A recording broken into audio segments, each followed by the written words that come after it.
په بخښنه سره پروګرام د وزیرستان دی خو مونږ ته دا بخښنه وکړه زه د ټول پښتنو کیسه کوم ځکه چې غوښې په وزیرستان باندې دا کیسه نه شي سمبالولی که ته یې چې کنه غوښې وزیرستان وي دغه کافي شي چې دا مسله حل شي چې تر څو پره په کوبل شي امن نه وي راغلی چې څو پره په کندهار شي امن نه وي راغلی چې څو پره په پېښور شي امن نه وي په وزیرستان چې نه وي په کوټه کې دا غونډ سره تړلي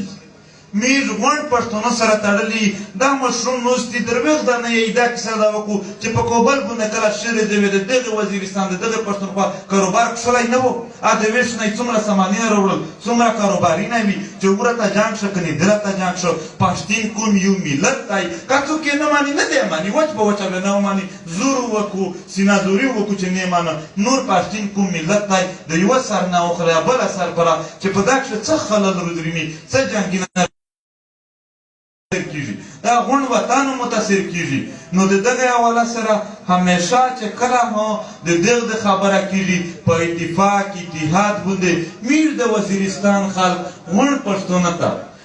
پښتون ته د دغه سټیج نه هم او د هر سټیج نه هم ټول پښتون ته د اتفاق اتحاد او سوله مبارزات دعوت ورکوي چې میر د وزیرستان خلک په هره پور عملیات شي د دغه پښتون کوم د شعر د پرمخ شي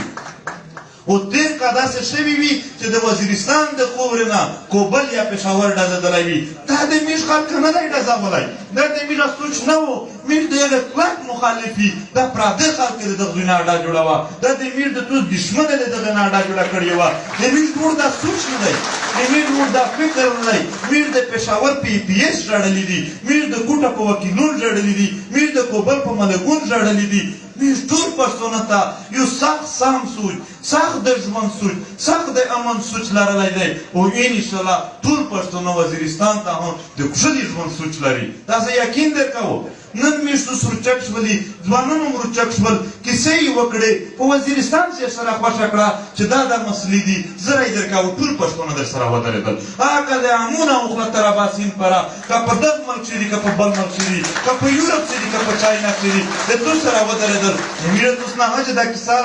سره سسته نه شي میز دوسو بیا لیاک لاک دارېږي چې پښتانه د خپلې مسلې د حال د پوره په دغې کې وي او زه بله دا خبره کوم خلیزم قبایلیزم په دغه بنیاد